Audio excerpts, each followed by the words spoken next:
Guys, ulam namin guys. Yan. Ano yan? It. Nga may loob. Itlog. Yan.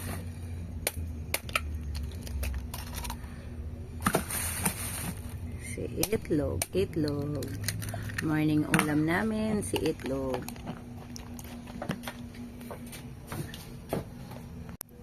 Lagay na ang ulam namin.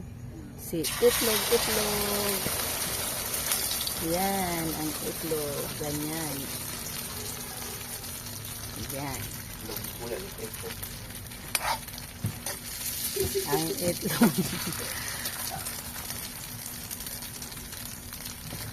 Meron nag-advise guys, pag itlog guys, wag na lang tayo magbili ng itlog. Hawakan na lang guys para walang gasto.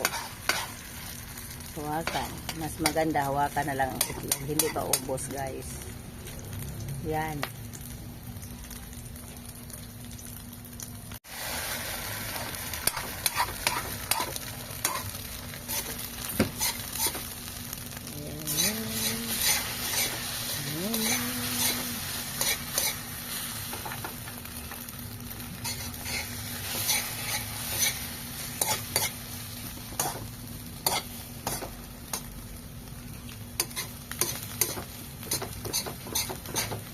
Yan, ang itlog. Malapit na maluto, guys.